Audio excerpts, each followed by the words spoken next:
Hey, what's up, everyone? It's Path to Wellness Q&A live number 2. See if anyone jumps on here. I'm going to give it a second. Hope everyone's doing great today. Sorry that I was supposed to be live yesterday, but I wasn't able to make it. I had something come up, so I switched it to today. I realized that Wednesdays weren't good, so I'm going to be probably doing these on Thursday. So let me know if anyone is on. I'm not sure if anyone will come on here. If not, I'm sure some people can just watch this recorded. But if anyone happens to be on here or can hear me, let me know. I'm going to give it about a minute, and I'm just going to get started. So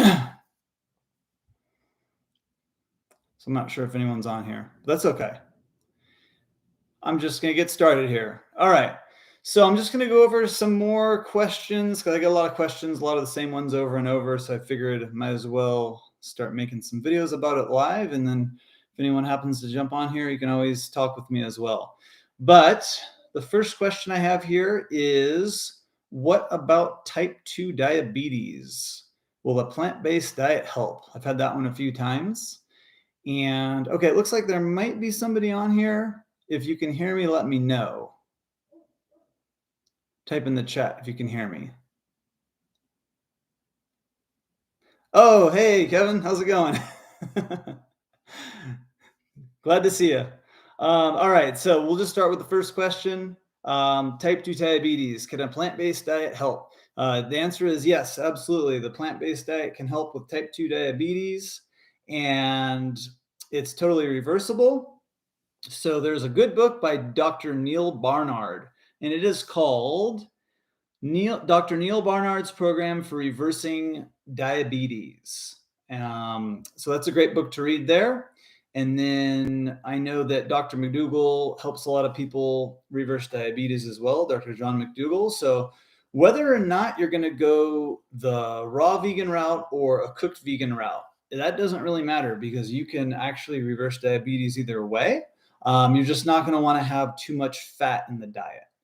So the key to reverse the diabetes would be a clean plant-based diet. You can do raw, you can do cooked, you could do something in between, and then not having too much fat in the diet, at least until you can get your body clean enough, and then start adding more fats after that. So there's the trick there.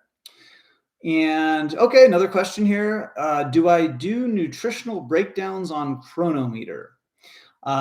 So the answer is not generally, but I have done some of those in the past. So I have those in my What I Eat in a Day video playlist. So I have different playlists with different videos, different types of videos. So on my What I Eat in a Day playlist, you're going to find there's going to be a few videos where I break down the nutrition, and I actually use Chronometer to input all the food that I had on those days, and I made a video about it. So check that out if you want to see the exact nutrition that I get on those days where I calculated everything.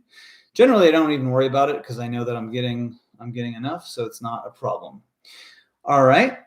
Let's see. Here is another question.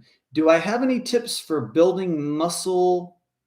Do I have any tips for muscle building on a plant-based diet? And are there any certain foods I recommend? So as far as building muscle on a plant-based diet, in order to build muscle, we need to work our muscles. So that's number one. You want to work your muscles. Strength training for sure. I like calisthenics. I like using body weights. I think there's less chance of injury on that. So that's generally what I stick to is strength training 3 to 4 days a week. And I prefer full body workouts. So I like to do pull-ups, push-ups, squats, things that use compound movements. And I like to work multiple muscle groups, but that's not necessary. You can do upper body one day, lower body the next day, however you want to do it. But definitely, you got to work your muscles to build them. As far as food, the number one thing is you want to make sure you're getting enough calories. So when you're switching to a healthier diet, especially more of a living foods, plant-based, either whether it's a raw vegan diet or more of just a plant-based diet in general, you do have to remember that the food is going to be less calorie dense. There's going to be less calories per weight per pound, for example. So you're gonna have to eat more calories. It's gonna be richer in, it's gonna have more water and fiber in the food. So you got to keep that in mind. You're gonna probably have to eat more quantity of food. It's gonna be better quality of food, more quantity, and it's not gonna be as calorie dense. So you got to keep that in mind. So make sure you're getting enough calories. Um, Real easy things to do are smoothies with bananas and berries and chia seeds. So I like to do big smoothies after my workout. That's usually my first meal of the day, is a big smoothie loaded with bananas, berries, and soaked chia seeds as kind of the base. And that's going to help you maintain and build some muscle. So that's my recommendation. And let's see here. Here's another question. Do I use protein powder? And the answer to that one is no, I do not. I don't currently use it. I had at one point for a while, I was using the Marcus Roscrans Green Pro C mix. And that's essentially a mix of his most popular three formulas. There's a green powder, a vitamin C powder, and a protein powder that are all mixed in one. It's called the Green Pro C.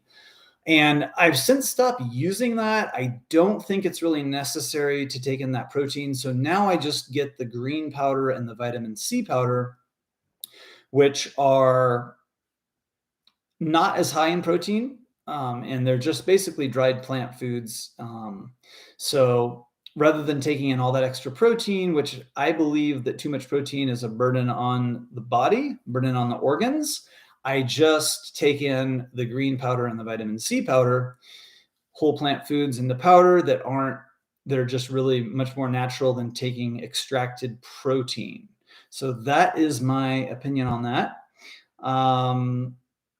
If I was really trying to get big muscular, then I could probably use more protein and start lifting heavier weights. But I think it's actually a hindrance on the body. I think just having too much muscle is actually a bad thing. So I don't recommend that. I just recommend getting protein from the foods that you eat. I don't think protein powders are necessary at all anymore. So I don't do that. So that is that.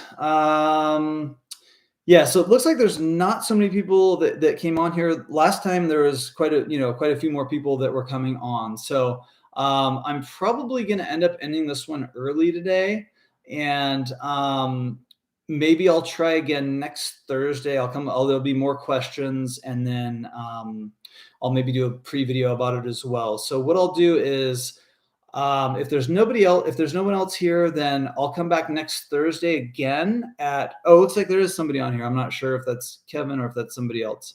But if you want, you can ask me anything you have on your mind or make a comment. And I'd be happy to talk with you. If not, I'm going to plan to be back again on Thursday at 4 p.m. Pacific time. So I'll have more questions at that time, and then hopefully more people can join. But if not, I'll just go over the questions for about 10 minutes again. So if anyone's watching this recorded, thanks for watching, and we'll be back soon with another video. Bye-bye.